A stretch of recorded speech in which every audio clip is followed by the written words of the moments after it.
Ever wondered what all the materials, shapes, and features on your saddle really do? We partnered with Prologo to explain everything you need to know about saddles in 5 parts. This series is focused on performance road and mountain bike saddles and will give you all the information you need to make the right choice on the right saddle for you when it comes time to upgrade. For part 1, we're going to start with rails. It's one of the most basic features and one of the most easily identifiable differentiators between saddles at different price points.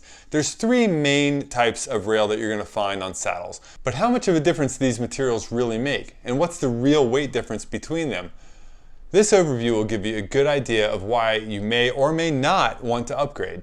Starting at the bottom, you'll most often find chromoly steel rails. Chromoly is a good material because, like a good steel frame, it has a little character, but it's also a little heavier.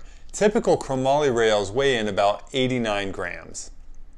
When you move up a level, you'll typically find hollow rails out of titanium or some other lightweight alloy. For Prologo, that means Tyrox, which is a special lightweight steel derived from the aerospace industry that comes in at about 65 grams for the set of rails. That's about a 27% savings, but they're also stiffer, so they're better able to support the saddle's shell.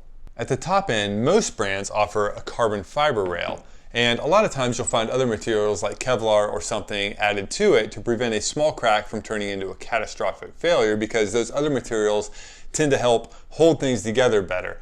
But the carbon is there, of course, because it's super light. It's also super stiff. So Prologo's version is called NAC, and they use a blend of carbon fibers with aluminum alloy filaments. And these rails, the whole system comes in at just 34 grams, which is about half the weight of their Tyrox rails, but they cost a lot more, and there's 2 main reasons for that. First, the carbon fiber is just a more expensive material, but more importantly, it takes much longer to make these rails. Where metal rails are typically bent into shape in about 20 seconds or less at big factories who have automated machines to do all that, these things have to be cut into the sheet, or the pieces have to be cut out of giant sheets of carbon. They have to be laid up by hand and then placed in the molds by hand, and then used in the oven, given time to cure, and then of course finished and everything else. A lot of that takes a lot of man hours to finish, and so that's why they cost a lot more. But you end up with the lightest possible rail system and also the stiffest. One more note on carbon rails.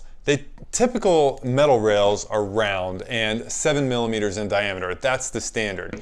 A lot of carbon rails use an oblong ovalized shape that's 7 millimeters wide but 9 millimeters tall. So if you're going to choose a carbon rail, you need to make sure that your seat post can fit that. Not all of them do out of the box, or some of them you may have to order a special clamp base to be able to fit and add that extra width.